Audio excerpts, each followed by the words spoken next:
All right. Well, hello, everyone. I am so excited for this expert session.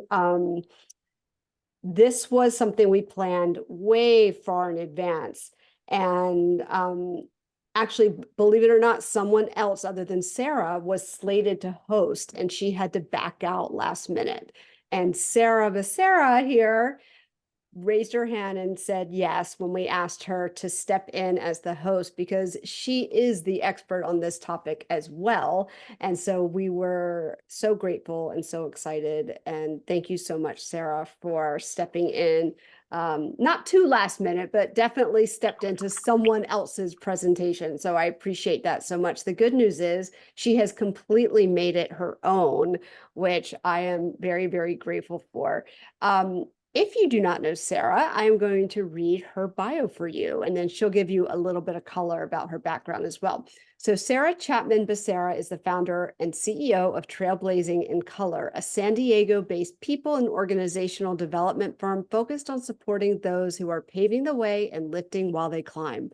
An award-winning learning and culture leader, Sarah helps nonprofit and social impact organizations build high-performance teams, strategies, and cultures. Going beyond traditional, superficial means, Sarah is laser focused on the intentional architecture of cultures and systems that move toward achieving pay equity, gender parity, and racial justice. Her approach uses an interdisciplinary lens, integrating human-centered design, interculture, competence, and communities of practice. Sarah is a certified high-performance coach, certified DISC facilitator, and holds an MA in organizational management. She currently serves on the advisory council for the Center of Respectful Leadership and is past president of Women's March San Diego. Outside of her professional endeavors, she's a mother of two changemakers, ages 13 and 10, and loves all things improv and comedy. Sarah, thank you so much for doing this. This is one of those topics that Ida and I, and actually Monique too, for years, we talk about it all the time on our back end. And I realize if we're talking about it and if we're interested in this, I'm sure the members are as well. And as we dive into a brand new year, we're approaching MLK Day, Black History Month, and all the things that we all care about. I thought it'd be really valuable for everyone to hear from you how to share content in a way that really demonstrates the intention of true allyship, because we have the intention and we have the impact. Sometimes our intentions are good, but don't match the impact that our content or our efforts make. Sarah, because I know some people are just getting to know you, can you just start off really quickly and dive in a little bit into how you got into this space in the first place? How did you get to be CEO of Trailblazing in Color? Yes, absolutely. And thank you for dealing with my tech snafus. Can everyone hear me okay? Yes. So just so everyone knows, there will be a millisecond delay between her mouth and her sound. That's what we were troubleshooting before, but it's all good. We can hear you. That's all that matters. And we can see you. Hear me, see me, flowing through our unpredictable challenges as we do day in and day out. So thank you all for bearing with me. I am really excited to be here. Thank you, Erin, for the fabulous introduction. And yeah, it's nice to hear, the polished side, the polished bio of how I got here, how I came to be, to start my own consulting firm, as so many of us have, and what really led here. So if you don't mind, I'll share a couple of quick slides to contextualize that a little bit. Let me do. Also, everyone, throughout this presentation, if you have questions for Sarah, similar to office hours, just post a Q in the chat with your question and we'll read them as we go or towards the end. Perfect. Yes, definitely ask questions as we go. And there's so much that makes up each and every one of us. You heard my bio, the things I've professionally done, and I'm raising humans, and that's a huge endeavor. And really, what are the things that have led me to building an organization that really looks at architecture of systems and culture And how do we work backwards to create scalable behavior change? Well, it really came from identity. And I think that's where so much of this stems from for each and every one of us, the work that we do, the passions we have, the causes that we care about. And that's my story and my journey too. So I am a cisgender woman. My pronouns are she, her, hers. And I grew up in a multiracial, multicultural household and family dynamic. My dad is Black, my mom is white. So coming in as a mixed race and having to identify, you know, the nuances of that and find community there. I came out as lesbian and identifying as part of the LGBTQ plus community, and being within each and every one of these both oppressed identities and seeing the privilege that I have, the privilege of using my voice and being visible, even though it's scary, really.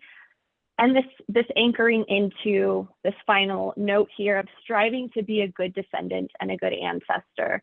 And that's truly what, for me, the meaning of this work, the meaning of my life is around creating systemic change, around causes that matter and are mission critical to our society's equity today. So casual, light work as we do, but really it Trailblazing in Color, the name itself came from this idea that I have been surrounded, preceded by both my ancestors and those around me, by those who are trailblazing in equity, trailblazing in changing their spaces and the places they occupy for the better. So quick bullet points about how this all infuses and integrates into the work I do. My background has been in learning, design, leadership development, and cultivating behavior change. So change management is what we call it on the org side, but really it's how do we foster behavioral change. So in all of these intersectional identities and influences, I really have been asking myself the question, how do we as people evolve and develop, and how do we support others in doing the same? And that's where allyship and this anchoring into how it looks in practice became such an important part of my work. And when Erin sent the invitation to say, we want to have this conversation about what allyship does and does not look like, and connect to each and every one of your own values. And I said, let me think about that. Let me get my perspective, because I haven't given this specific topic or talk before, but let me get my perspective. And then heck yes, let's have this conversation. And I really do want today's session to be a conversation, to be around what's been on your mind, what are some of the things we're seeing. And so lastly, I just want to share, because it always means so much when I get to be on any sort of a virtual stage, about why Trailblazing in Color as a concept of following those that came before us, following those that paved the way. You can see a little bit about what we're focused on the screen, but really it comes back to those before me. So on the top right picture, it's a picture of my grandfather, Troy Chapman, with George Romney, father of Mitt Romney, who at the time was the Secretary of HUD, Housing and Urban Development. My grandfather is a lifetime public servant. He's retired, but he hasn't stopped. He's 89 almost. And he worked tirelessly to create equitable housing, affordable housing throughout the entirety of his life, not only in the US, but in Puerto Rico and Venezuela and a lot of other countries, advising how do we create systemic change and access.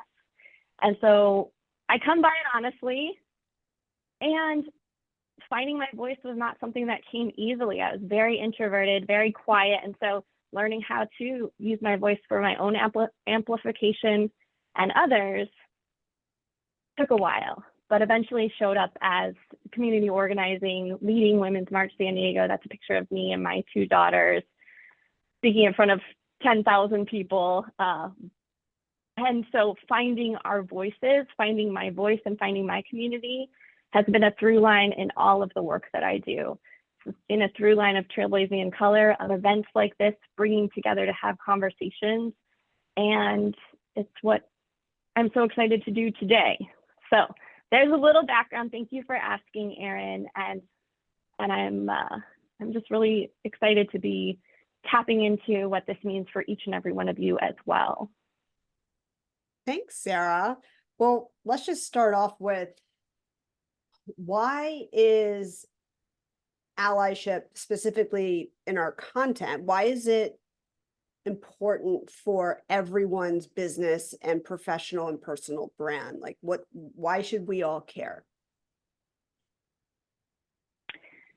That is a question that each and every one of us should spend a little time thinking through, I would say.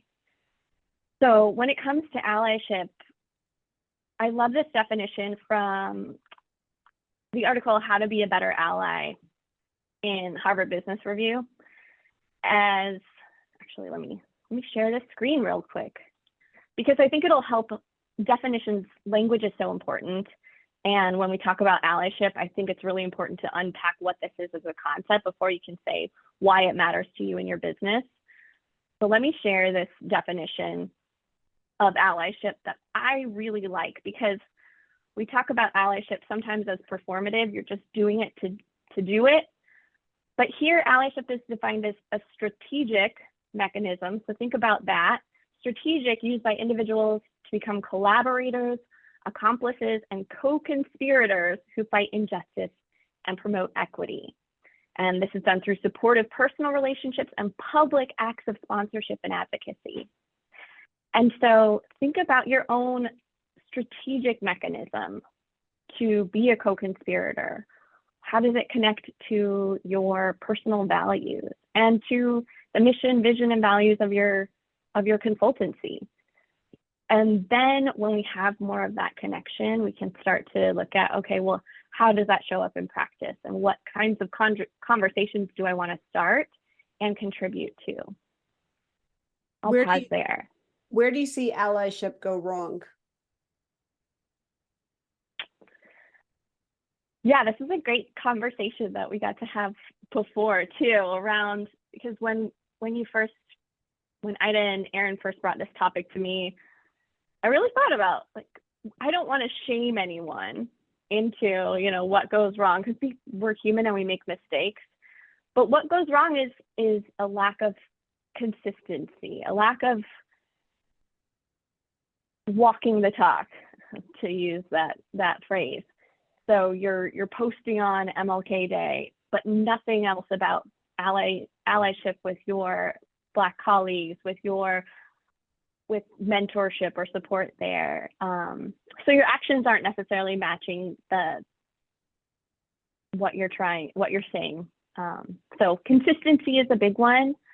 If you're only saying it to be on trend, and think about this idea of buzz-driven sharing. That's something we talked about too, is we're only saying something because everyone else is talking about it and I feel like I should. What about urgent sharing? Urgent sharing, yes, yes, yes. So similarly, we think about, what's happening in current events and how sometimes we feel pressure to say something even when we don't feel super educated on what's happening, or we don't necessarily have anything meaningful to contribute, but we feel the external pressure, maybe of our clients, maybe of our followers, to say something, anything.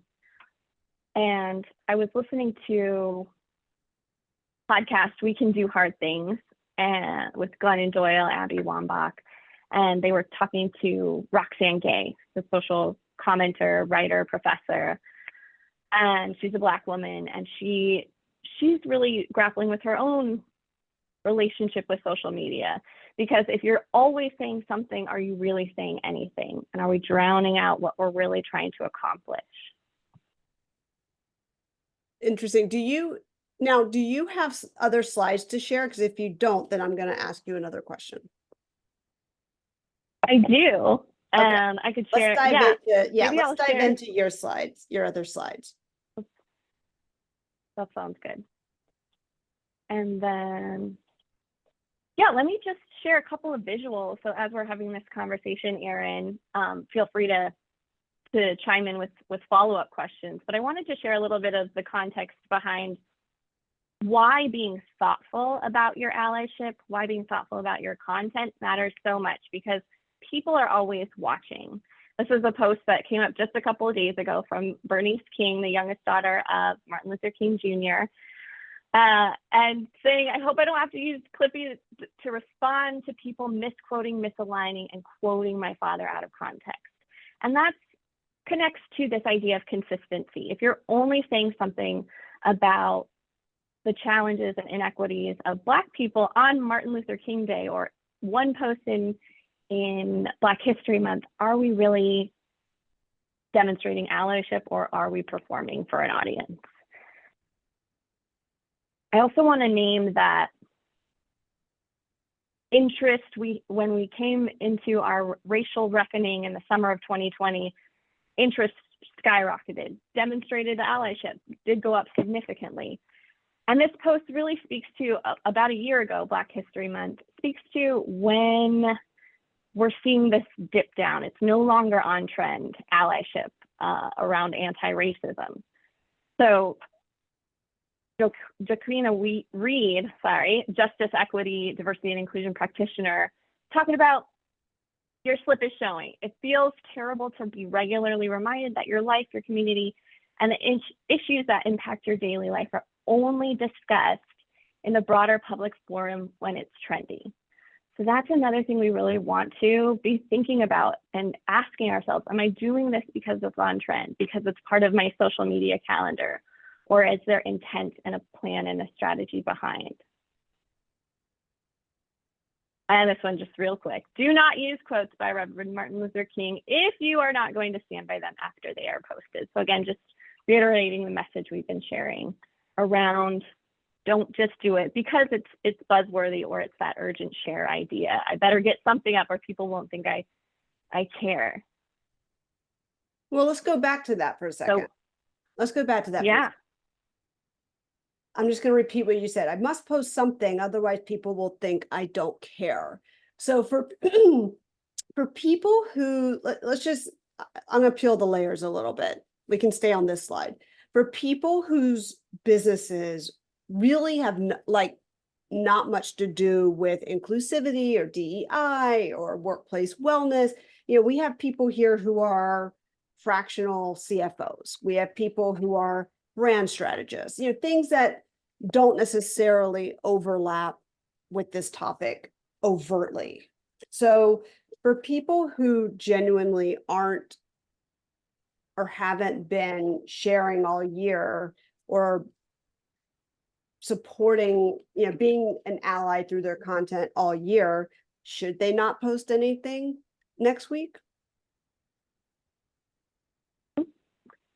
I like that question because it begs us to think about just intent, really. So I would say, and I've got a couple questions on this too. Actually, let me just shoot over to that slide because I think it'll help contextualize this question. I'll stop share, then reshare.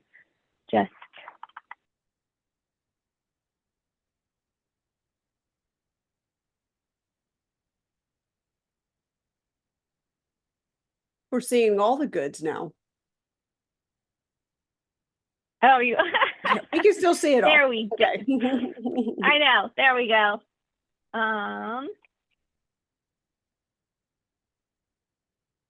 Okay, sorry. It was very end. Yeah, we can share. See everything. That's fine. Okay. So just as you're asking, Erin, around, if I'm not posting every day, if this isn't the through line of my business, we have customers, we have audiences that we serve, and these issues matter a great deal to some of them. And so here's our questions that we can ask, even as you're starting to think about contributing to writing an MLK Day post next week, is what's the intent of my post? Am I amplifying a message? Am I amplifying a marginalized voice? Am I asking for awareness? Am I using this to catalyze a specific conversation? So what kind of conversation do I want to catalyze? Because that is the intent of social media, or at least it was. We're trying to stay there.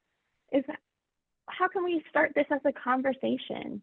Maybe you learn something about MLK or the Black experience, and it's really important to share, because allyship looks like educating yourself and educating others.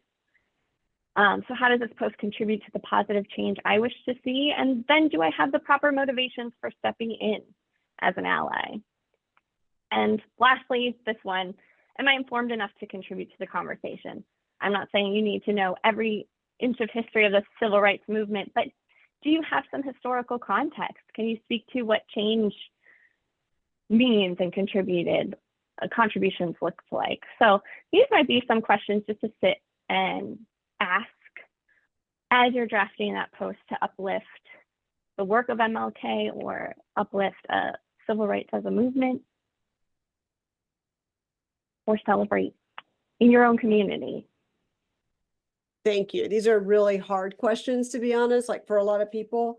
And I think everyone has to have a lot of self-awareness and really look inward. And I think, and by the way, I am no expert on this, just in full transparency. Like, this is one of the reasons why I wanted to host this topic. Because I think it's important for everyone to understand. It actually came about, and we'll talk about this a little bit more, but last year around this time, I saw some people on LinkedIn, I saw some posts getting torn apart. Like, people are like, how dare this person, look at this performative, blah, blah, blah, blah, blah. They can't share a quote and not understand the context and not post all year. And I really had never thought about it before, to be perfectly honest. And I was really taken aback. I was like, wow. I was like, okay, I'm going to sit with that for a little while and figure out how we can elevate our own community, because I know everyone in the Upside is so supportive of one another. Everyone wants to lift other people up. I mean, that's just the nature of our particular community. And I think a lot of people just don't know how to do it in a way where the intention really matches the impact. So let's keep going with your slides, Sarah. I know you might. Yeah, and again, feel free to ask questions as we go. Yeah, you guys, this is a quiet group. You can ask questions don't unmute yourself, but feel free to pop your questions in the chat. And if you want to ask an anonymous question, just DM me. Obviously, I will know who it is, but DM me and I'm happy to ask, because I know the questions can be really sensitive in nature. And this is a topic where you might be like, this question could be taken the wrong way, but just DM me and I will ask the question for Sarah. Okay. So don't be shy. Ask your questions.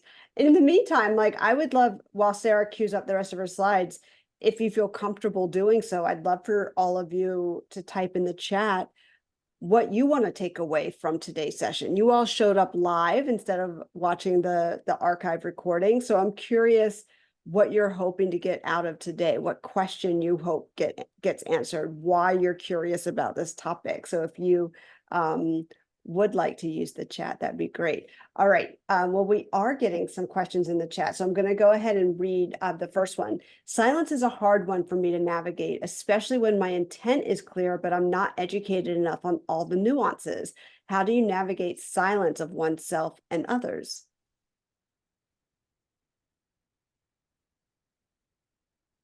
Well, thank you, Nita. Let me think through this idea of silence.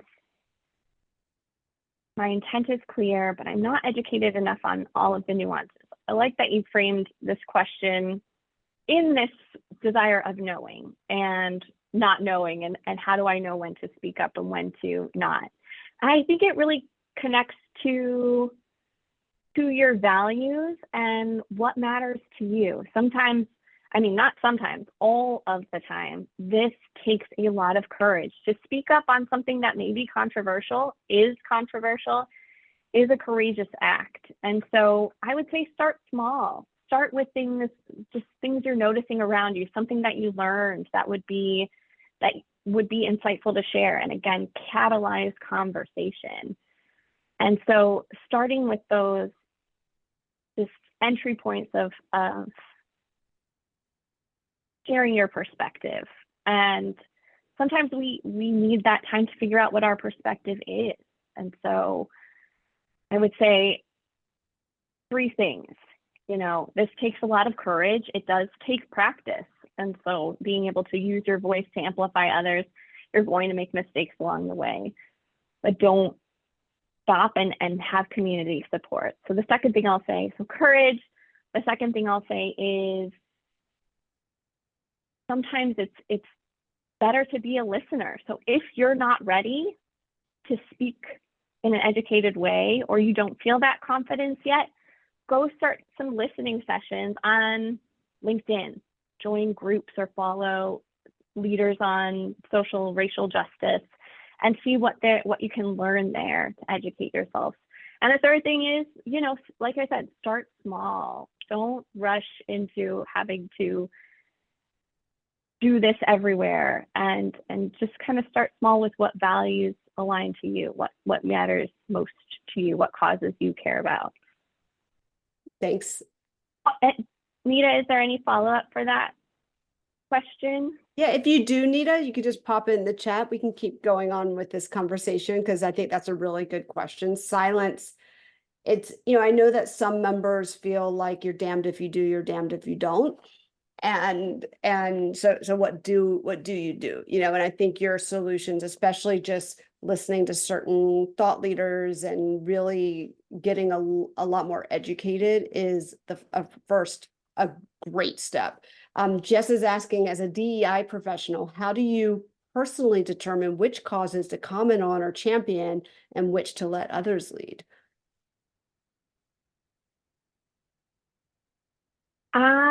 Thank you, Jess, for the question. And as I was talking about values earlier, I just want to give a shout out to your expert session from last quarter around your own values as a leader. And if you haven't watched that session, definitely check it out. And your question, DEI professional, how do you personally determine which causes to comment on or champion and which to let others lead? A part of this for me is how I like to engage, how personally I prefer to engage as a leader. And a lot of what I like to engage, the ways I like to engage is in real-time conversations. And so I am not on LinkedIn all of the time. I'm on there, you know, a couple times a week. And usually it's listening, it's seeing what people are talking about, seeing what the conversations are and how I can uplift. If I feel called to, but I'll say, like, if that's not your jam, if speaking loudly to large audiences on LinkedIn or social media is not kind of your positioning, that's okay too. So for me, it's more about preference, I guess, of how I want to engage in my allyship. Oh, I was just thinking about your post, Erin, and maybe I can pull that up really quick. I'll give context to that, but let me share.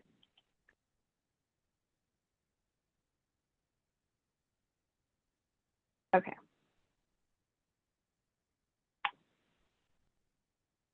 So I want to share Erin's post from a few months ago around what allyship looked like to her. So Erin, do you want to share a little bit about this post, and then I'll share why I brought it up in the context of Jess's question? Well, this was so in general, I am like the opposite of the type of person who will show up at a rally. Like, I have never been to a rally. I feel very unsafe in that environment. It probably has something to do with how I grew up. I'm not one of these outspoken people. I do things through my wallet. You know, I support, you know, I choose to be an ally in a very quiet way. I prefer to write checks. I prefer to, support in different ways, usually financial. And it is very uncomfortable for me to speak up. And when Israel was attacked by Hamas on October 7th, I am Jewish, and I felt something different than I had ever felt before. And I felt called to share something.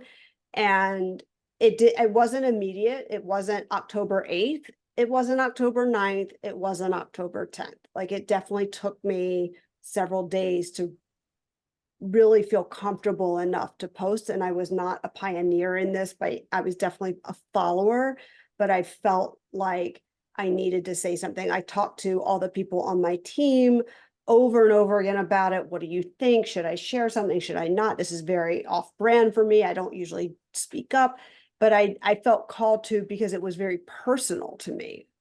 It was very personal because I'm Jewish. So that's the context as to why I spoke up.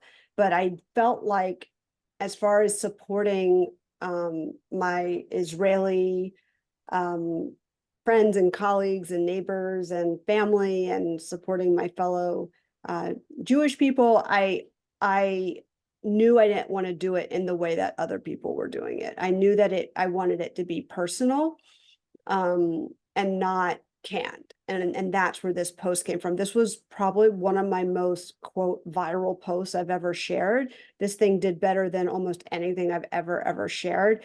And I think it's because it was coming from a place that was very genuine. And that's the context behind this post. That answer, that was, thank you for that, Erin, because that's exactly what I wanted to hone in on with Jess's question, is even zooming out a little bit further to see, you know, what allyship looks like and when you do feel called, because people want to feel that authenticity. They want to understand that this is coming from a genuine place. And I think that's what's so wonderful, and what resonated so deeply with other people around this post is, I do march. I do put bumper stickers. Like, each of our allyship looks very differently because we are individuals with different styles. And so when you're posting around allyship, particularly, that authenticity is so important. And I think that really came through in this post. And I wanted to share one more example.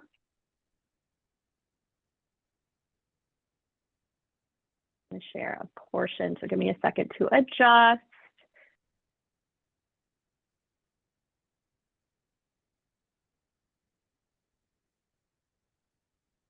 So thinking about, there's a little bit of wonkiness at the bottom. Here we go. Let me just.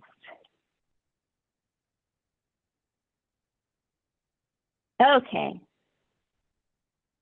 So again, to your question, just how do you decide? Well, it's also connected to what are the causes that matter to you most and you can speak to, and also, like, what is your mission around allyship? So for me, equity, parity for women, particularly Black women, and also the LGBTQ plus community. There's a lot that's under attack. And so when I think of my own allyship and when I choose to use my voice authentically, it's connected to something happening in my life, but it amplifies the bigger systemic issue. So this is just one example of, you know, bringing in some of that education into a post so people really understand the scope of the problem. Women own 51% of all businesses and bring in 4% of the revenue. A Black household in America has an average net worth of $17,000 versus $170,000 for white households. And nearly 30% of bisexual women, 23% of lesbians live in poverty. Those quick statistics, this is a post that did really well for me because people don't understand the scope of the problem until you're sharing it in a succinct way, but until they see it in front of them. This is really interesting. I'm going to jump back to Nigel's question in a second, but relevant to what you were just saying. Nate's asking, what do you think authenticity, being genuine, looks like when you don't have direct lived experience with the topic? This is what I struggle with. I've often felt that well-intentioned folks can do more harm than good in the name of allyship. And I'm calling out that question first because Nate, you always like you're so good with words. It's like this is why I wanted to do this session. This one question is really what drove this session. So it was easier for me to post about October 7th. I'm Jewish. I have family in Israel. Like that was a very easy thing for me to support and show my allyship and be genuine about it. But when you're biracial, so it's much easier for you to post about Black allyship, LGBTQ, like it's your lived experience. So when it's not your lived experience, so for example, if someone not Jewish, not Israeli wanted to post about October 7th, if someone not Black wanted to post about Black allyship or support our Black friends and colleagues, how can we do that in a way where the intention, which of course is good, matches the impact? Yes. I was looking at Jess's comment too, thinking in real time about this answer. Maybe it's about elevating other voices versus pretending we are the expert source. I love that. And you have an example of this one. Will you show the example of the book? Sure. Because I do think this is. And as I'm pulling that up, I want to reground into the definition of allyship from that HBR article of a strategic mechanism to be a co-conspirator to fight for social justice. So strategic co-conspirator, that's kind of the lens through which we're going to have that intentionality match the action or the post or the language. So yeah, let me share this example. This one that I came across and really, there are no perfect examples, so I don't want to say this is the end all be all, but this is allyship in action. So here, Liz Leiba is the author of I'm Not Yelling, A Black Woman's Guide to Navigating the Workplace. And says in the title, it is a Black woman's guide. And yet, as you can see from Loki, you might be asking yourself, why is a white guy holding up a book written for Black women? Allow me to explain. So I'll let you read the rest of this, and then we'll talk about, you're starting to see, but let me let you. Yeah, I want to give everyone a second to read it. Yeah, and as you're all reading it, I will also say something I noticed about this post was that, and this is not to put Loki down, but he really looks like crap in the picture. Like he's not even trying. He's wearing a sweatshirt. He is not well lit. It's like a very awkward angle. So to me, that it's almost, whether he intended to or not, he really is signaling to me, hey, this isn't about me. Like this is about the book.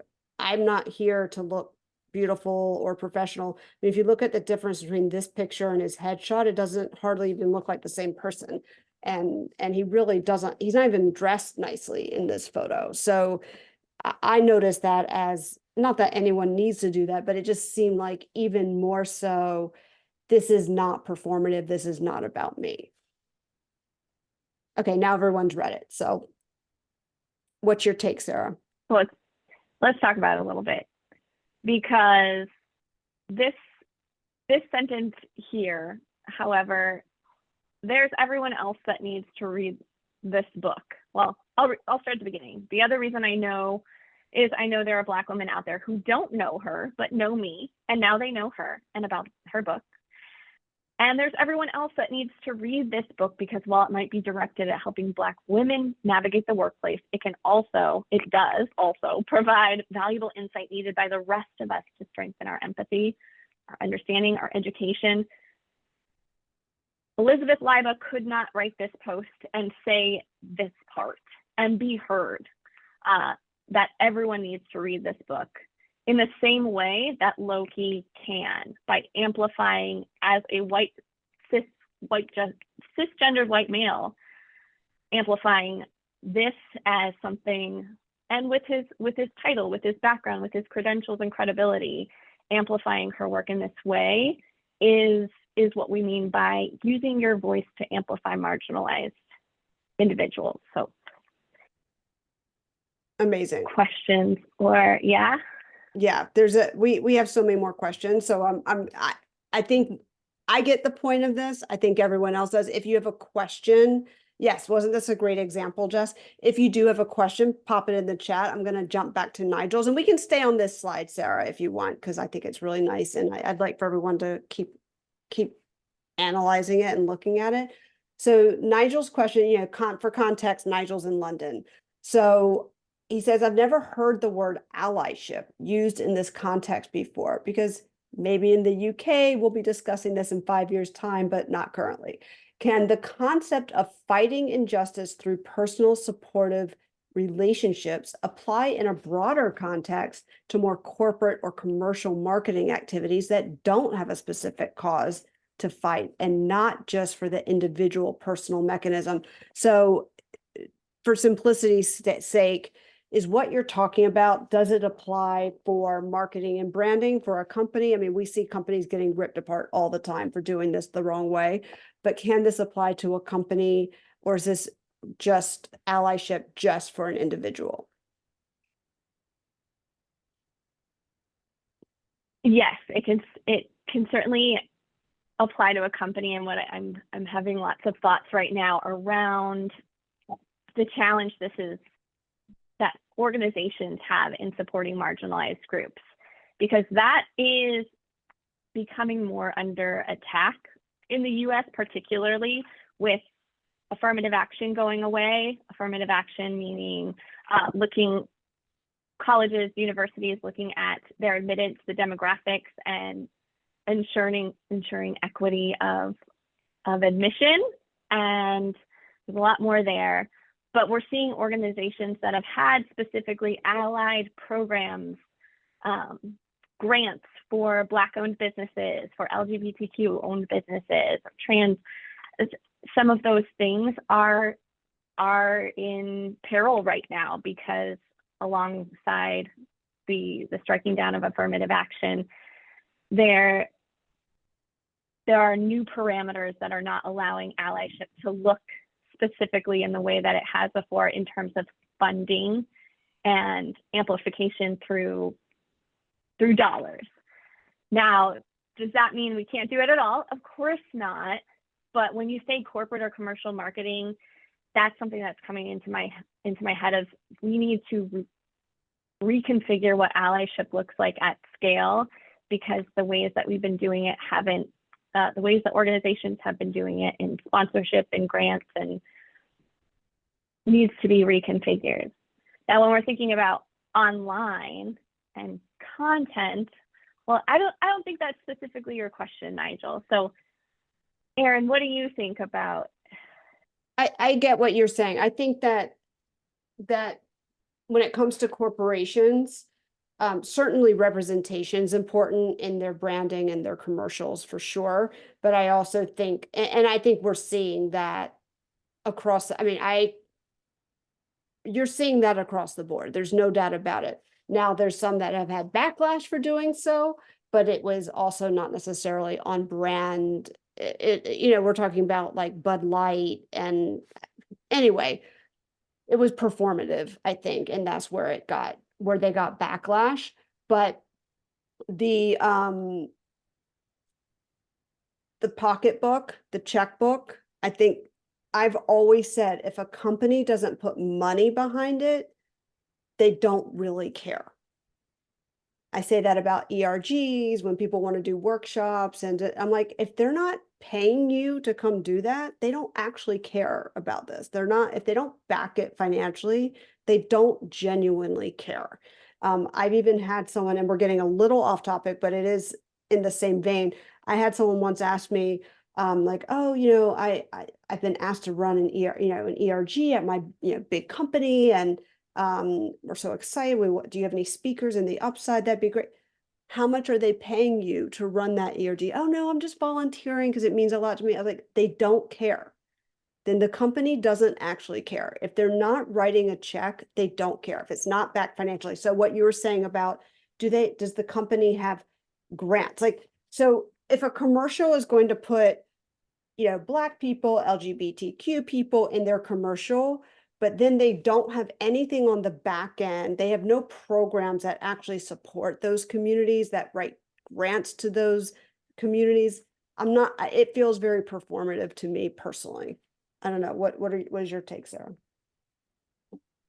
I think that I agree wholeheartedly about the financial backing and what does the organization system look like internally? How are they supporting their Black and Brown employees? What do the promotion rates look like for different populations, different demographics? Are there issues there? So getting data.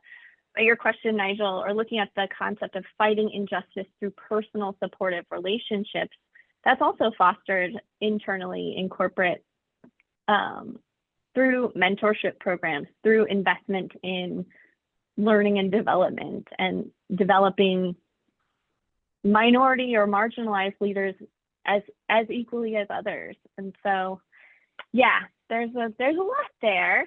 There's a lot to unpack with all of the layers of how that looks, but specifically in the context of your question, I hope that's helpful. Yeah, Nigel, it's really interesting too. So for context, everyone, Nigel's on the branding side. And so what an interesting conversation if a brand comes to you and says, we want to appeal to more diverse audiences. And I know companies have this conversation all the time. Diverse audiences, we want to put more Black and Brown people in our commercials. Like, we need you to work with that. What would be interesting to me is if you then ask the question, great, Coca-Cola or whoever, what are you doing internally to support your Black and Brown employees and to make sure that there's pay equity in your organization across all marginalized people, that there, all the things?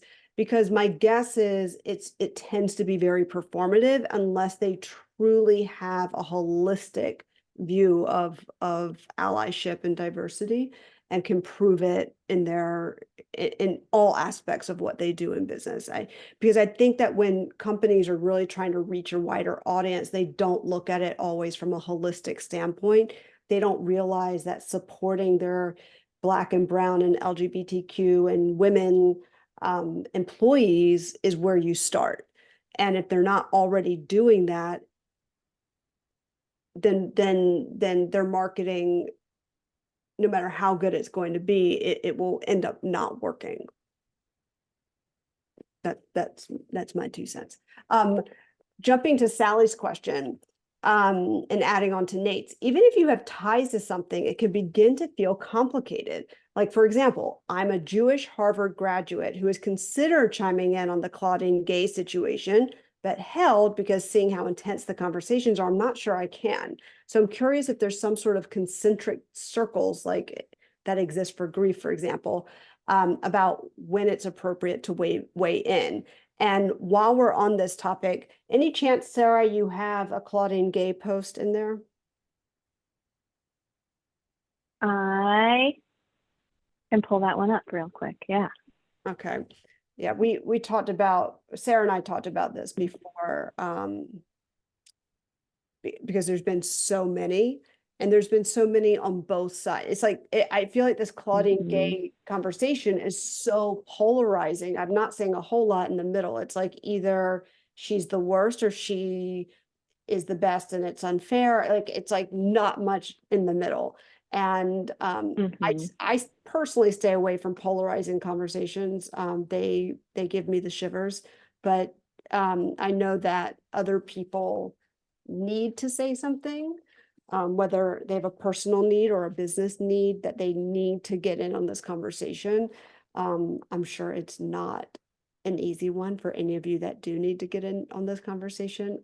Luckily, I did not go to Harvard, so I don't have to, they did not want me there. I didn't even apply. Let's just put that out there. I didn't even bother, but I know some of you did. So yes, there's there's one. Oh, our good friend Denise Conroy. She is very outspoken. She has a lot to say, and she does do a lot of what I would call allyship content.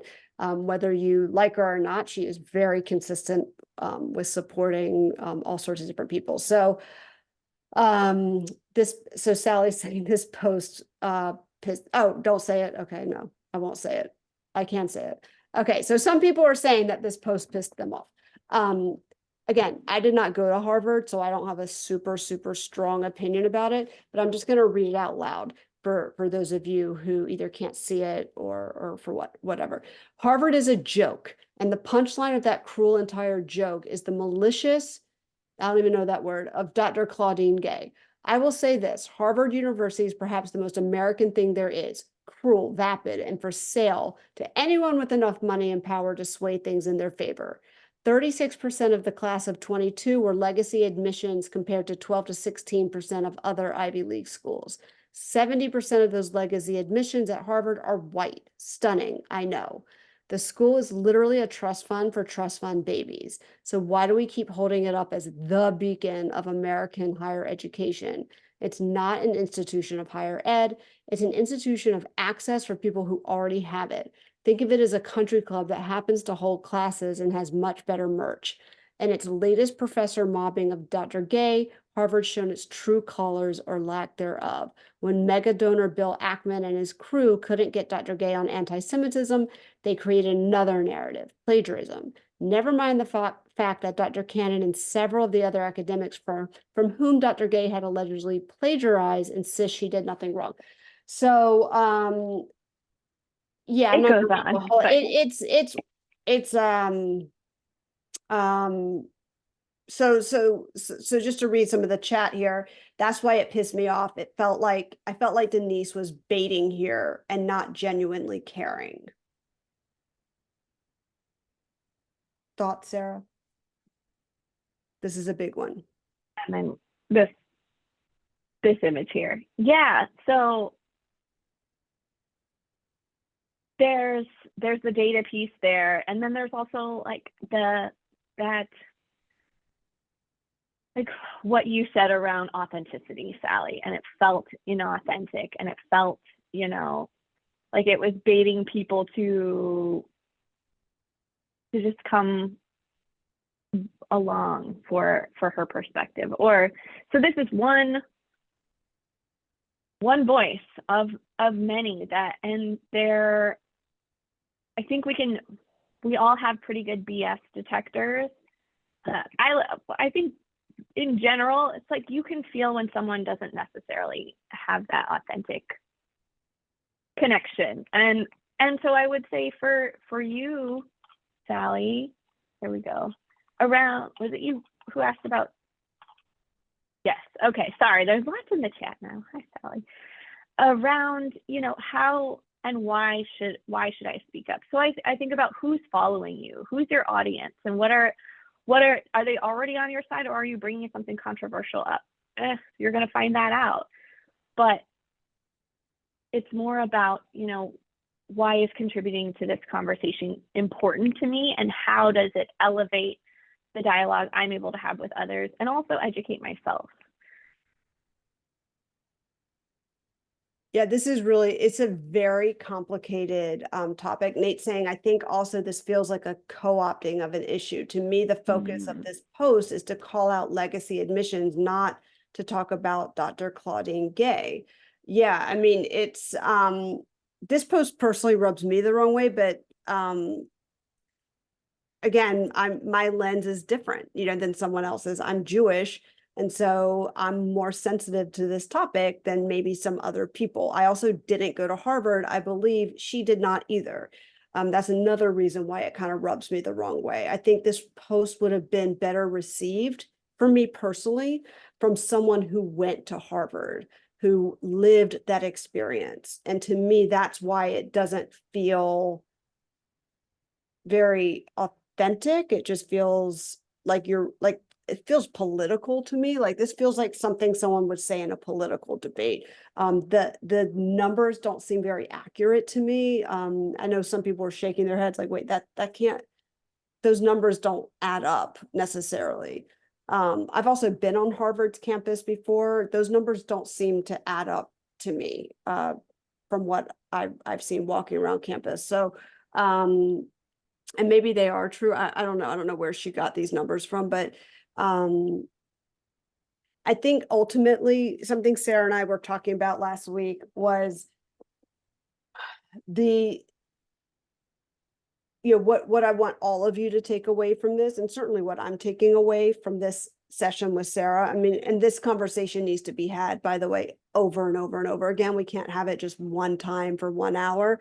We have to continue having these conversations. I know some of you do this for a living, Nate and Jess, and many of you are in this space, and you still came today and you still are like, what else can I learn? What other perspectives can I get? It's about constantly opening your mind to empathy, understanding people's lived experiences, understanding the why behind your posts. I know for a long time, like especially in 2020, I felt like this pressure to post something about George Floyd and this and that. And I just was like, I don't even know, like, it doesn't feel authentic. I don't know what, and so I didn't post. And maybe that was a mistake. Being silent is also a choice. But at the end of the day, again, I feel like writing a check to an organization that supports these causes is also important, and it's also valuable. And we don't always have to come out and post about it if it doesn't feel authentic or it doesn't feel aligned. And I want you to also take away this concept of impact and intention. Our intentions are usually really good, but sometimes it doesn't make the right impact that we intended. So keeping that in mind as well. And when it comes to picking and choosing what you're going to champion,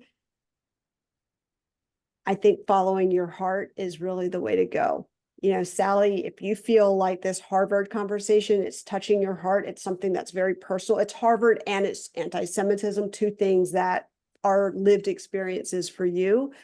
You have a right to say it or not say it if you want. There's no pressure at all. It's only if you feel compelled. I know Nate does a great job speaking up for the trans community. I know you also do a great job speaking up for autism and invisible, disability. And these are things that people may or may not know are your lived experiences.